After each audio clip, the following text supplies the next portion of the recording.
قدرمن د حضرت ابو هريره رضی الله عنه فرمایي چې موږ خپله مور ته هر وخت د دین د اسلام دعوت ورکو چې مکمهله مې ورته وکړو چې کله به تا به بروبره او به مو دعوت ورکړه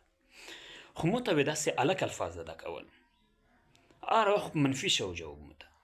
یوه ورځ مې دعوت ورکړو خو ډېر د رسول پاک علیه السلام په شان شي ډېر عجیبه عجیبه ټکي ورته وکړل مو ته خوند نه کړو ډېر سخت پریشان شو ومې ژړل ورووتل رسول الله مبارک ته وروړل رسول الله مبارک ته مې یا رسول الله نن مې هر ملک ته کله کله داسې مکمل کسې دعوت ورکوه نن مې ورکړه خو نن یې ډېر عجیبه الفاظ ورته ادا کړل برداشت یې نه شو رانه دې ووتل دا وکړه چې الله پاک ایمان ور نصیب کړو ابو هريره فرمایي رضی الله عنه چې زه به پاس د رسول الله مبارک علیه السلام نه تلل کور د روضه ته چې کله ورسېدل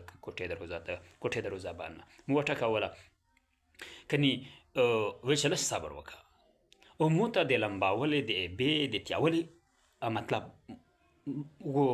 اژاغ مې په غوږ باندې شه مو ته اندازه ولګېده چې مورکې مې لکه چې لمبېږي مورکې مې ولمبېدله څه انتظار مې وکړ وغولله مو ته یې بچی اشهد ان لا اله الا الله واشهد ان محمدا عبده ورسوله یې دومره سخت خوښ شول چې د خوښۍ مې وژړل پیغمبر علیه السلام ته بیا په منډه باندې لوړل یا رسول الله ته دعا الله قبوله کړله ته دعا الله قبوله کړه مور ته